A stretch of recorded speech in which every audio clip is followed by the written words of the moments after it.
చాలా బాగుందన్న, చాలా కష్టపడ్డాడు మనిషి. సామాన్యంగా నేను చూశాను, ఇంటి దగ్గర అటు వెళ్తా చూశాను, మామూలుగా ఉన్నాడు.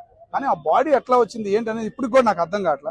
ఎంత కష్టం ఉంది సినీ ఫీల్డ్ అని నాకు ఆయన్ని చూసిన తర్వాత అర్థమైంది. సినీ ఫీల్డ్ ఏదో నాటకాలు వేస్తారు అనుకున్నాం కానీ అంత కష్టం కూడా ఉంటది సినీ ఫీల్డ్ కి. ₹1 పెట్టి మనం చూసినా పర్లేదు, ఒక హ్యాపీనెస్ మనకి ఇవ్వడానికి వాళ్ళు కష్టపడుతున్నారు అన్న ఫీలింగ్ అయితే నాకు కలిగింది అన్న. రామ్ చరణ్ గారు చూసారంట, ఒక హ్యాపీనెస్ ఆయనలో కనపడింది. ట్విట్టర్ లో స్పందించారు, చాలా హ్యాపీగా ఫీల్ అయ్యాడంటే మాకు కూడా ఆ హ్యాపీనెస్ ఇవ్వబోతున్నాడు రామ్ చరణ్ గారు 18వ తారీఖు టైలర్ తో అని అనుకుంటున్నాను. పెద్ద మూవీకి ఒక్కటి చెబుతున్నా అన్న, మన పాట విధానం ఒక క్రికెటే ఇప్పుడు సమాజంలో ఆడుతుంది, కానీ ఎన్నో ఆటలుండే.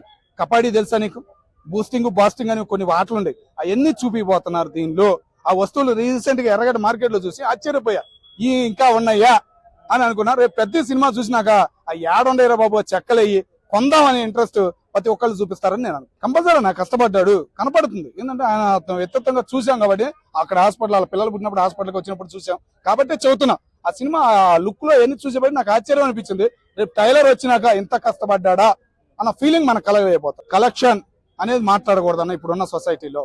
మెయిన్ అర్థమైందా? అటు టాలీవుడ్ వాళ్ళు ఏడుతున్నారు, ఎవరెవరో ఏడుతున్నారు. సినీ ఫీల్డ్ పరంగా ఏడుపు ఒకటే బాగా కొడుతుంది మనకు, మన తెలుగు సినీ ఫీల్డ్ కి బాగా కడుతుంది కాబట్టి మాట్లాడకూడదు. ప్రపంచం మొత్తం విడుదల అవుతుంది కాబట్టి కలెక్షన్ గొల్లగొట్టిద్దని.